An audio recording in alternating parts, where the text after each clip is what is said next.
আসসালামু আলাইকুম বন্ধুরা, আশা করছি সকলে ভালো আছেন। আপনারা দেখছেন সুন্নতের তাবেদারি। আমি আপনাদেরকে মুসলিম জাহানের দ্বিতীয় খলিফা আমিরুল মুমিনিন হজরত উমর রাদিয়াল্লাহু তাআলা আনহুর এর যুগের একটি বিস্ময়কর ঘটনা শোনাবো, যা শুনে আপনাদের মন ছুঁয়ে যাবে ইনশাআল্লাহ। এক যুবক অনেকটা দূরে এলো খলিফার দরবারে। তখন চলছিল মুসলিম বিশ্বের সিংহপুরুষ দ্বিতীয় খলিফা হজরত উমর রাদিয়াল্লাহু তাআলা আনহু এর শাসনকাল। দরবারে প্রবেশ করে যুবক বলল, আমিরুল মুমিনিন, আমার ও আমার মায়ের মাঝে ফয়সালা করে দিন।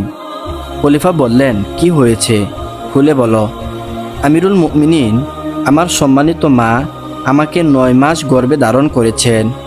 ভূমিষ্ঠ হওয়ার পর 2 বছর পর্যন্ত দুধ পান করিয়েছেন। আদর, সোহাগ ও স্নেহের ছায়ায় বড় করে তুলেছেন। সীমাহীন কষ্ট করে লালন পালন করেছেন। অথচ আমি যৌবনে পদার্পণ করার পর তিনি আমাকে ঘর থেকে বের করে দিয়েছেন।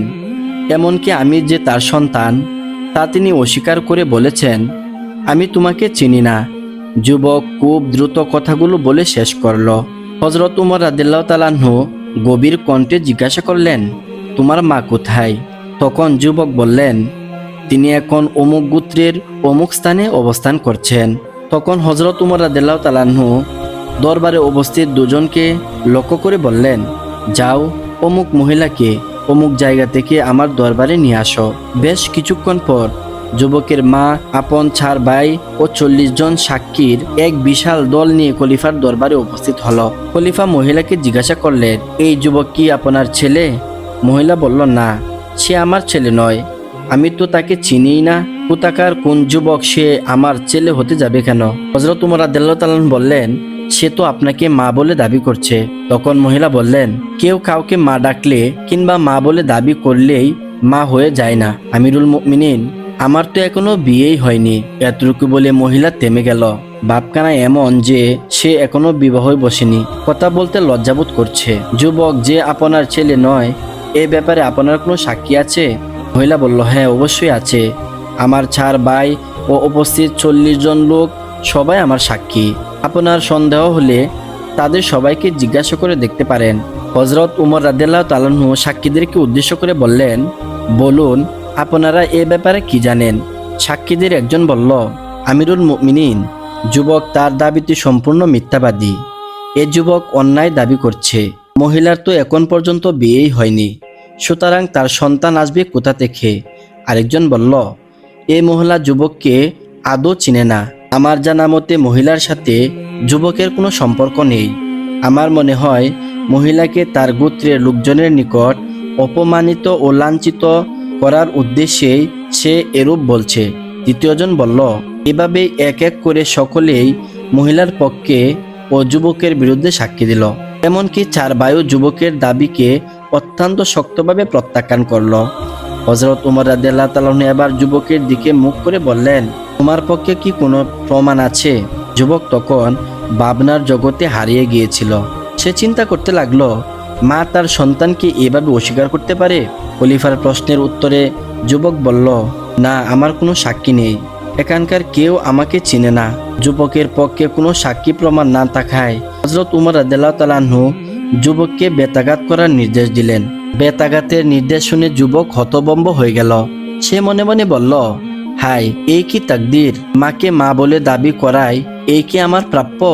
কিন্তু খলিফার তো কোনো দোষ নেই, কারণ মায়ের পক্ষে তিনি 44টি সাক্ষী পেয়েছেন, আর আমার পক্ষে একজন সাক্ষীও আমি উপস্থিত করতে পারলাম না।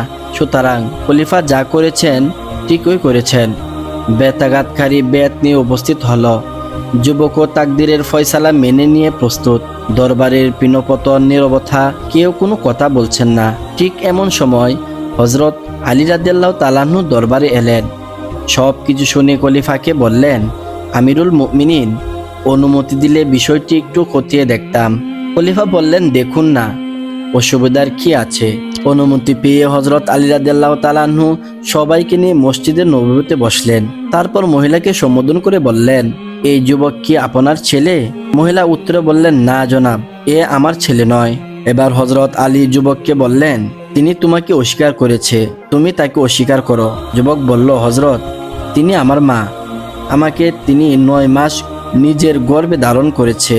ভূমিষ্ঠ হওয়ার পর 2 বছর পর্যন্ত দুধ পান করিয়েছেন। আমি তাকে কিভাবে অস্বীকার করতে পারি?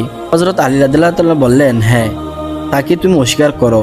এখন থেকে আমি তোমার পিতা, ফাতেমা তোমার মাতা, আর হাসান হুসাইন তোমার ভাই। যুবক বলল, ঠিক আছে, আপনার কথায় আমি তাকে অস্বীকার করলাম। তিনি আমার মা নন। হযরত আলী রাদিয়াল্লাহু তাআলা আনহু এবার মহিলাকে জিজ্ঞাসা করলেন, আপনার কোনো অভিভাবক আছে কি? মহিলা বলল, কেন থাকবে না? এই তো আমার ভাইয়েরা, আমার অভিভাবক। আলী রাদিয়াল্লাহু তাআলা আনহু মহিলা ও তার ভাইদের লক্ষ্য করে বললেন, আপনারা কি আমার কথা মানবেন? তারা বলল, অবশ্যই মানব। আপনি যা বলবেন সকলেই তা মানব। তাহলে শুনুন, আমি এই মহিলাকে এই যুবকের নিকট নগদ 400 দিরহাম মহারণা দিয়ে বিবাহ দিলাম। এই কথা বলে তিনি যুবককে বললেন, নাও, এখানে 400 দিরহাম, এগুলো তুমি তোমার স্ত্রীর কুলের উপর ঢেলে দাও, এরপর এখান থেকে চলে যাও। মনে রেখো, পরবর্তীতে তুমি আমার নিকট এ অবস্থায় আসবে যেন পরবর্তীতে তোমার চুল থেকে গোসলের পানি টপকাতে থাকে। গোটা দেহে পরিলক্ষিত হয় গোসলের চিহ্ন, অর্থাৎ নববধূর সাথে যৌবিক চাহিদা পূর্ণ করে আমার নিকট আসবে। হযরত আলী রাদিয়াল্লাহু তাআলা আনহুর এই নির্দেশ পেয়ে যুবক উঠে দাঁড়ালো এবং দিরহামগুলো মহিলার কুলে ঢেলে দেয়। মহিলা এবার চিৎকার করে বলে উঠল, জনাব, এ কি করেছেন? আপনি কি আমাকে ছেলের সাথে বিয়ে দিতে চান? খোদার কসম, এই ছেলে আমার সন্তান। আলী রাদিয়াল্লাহু তাআলা আনহু বললেন, এবার তাহলে আসল ঘটনা খুলে বলুন। মহিলা বলল, জনাব, আমার ভাইয়েরা এক ব্যক্তির সাথে আমাকে বিয়ে দিয়েছিল, কিন্তু আমার স্বামী ছিল অসৎ প্রকৃতির। এজন্য তারা তার কাছ থেকে আমাকে নিয়ে আসে এবং অন্যত্র বিয়ে দেওয়ার চেষ্টা চালায়। কিন্তু বিবাহের ক্ষেত্রে এই যুবক প্রতিবন্ধক হয়ে দাঁড়ানোর কারণে ভাইয়েরা আমাকে বারবার প্রচণ্ড চাপ দিয়ে বললে, তুমি এই যুবককে অস্বীকার করো, তাহলে তোমাকে ভালো জায়গায় বিয়ে দিতে পারবো। জনাব, তাদের চাপে পড়েই আমি কলিজার টুকরা সন্তানকে অস্বীকার করেছি। এইসব মৃত্যুক সাক্ষীকে তারাই থাকার লোভ দেখিয়ে ঠিক করেছেন। মহিলার বক্তব্য শুনে হযরত আলী রাদিয়াল্লাহু তাআলা আনহু বললেন, ভালো কথা, আপনার সন্তান হলে যুবককে ঘরে নিয়ে যান। এ বলে তিনি তাদেরকে বিদায় করে দিলেন। অতঃপর তিনি মহিলার 4 ভাই ও মিথ্যা সাক্ষ্য দানকারী লোকদের যথোপযুক্ত শাস্তির ব্যবস্থা করলেন। প্রিয় পাঠক, আলোচ্য ঘটনাটি হযরত আলী রাদিয়াল্লাহু তাআলা আনহু এর বিচক্ষণতা ও উপস্থিত বুদ্ধির প্রকৃতির প্রমাণ, যার ফলে একজন যুবক একদিকে যেমন বেতাঘাত থেকে রেহাই পেল, তেমনি আপন মাকেও পেরে পেল।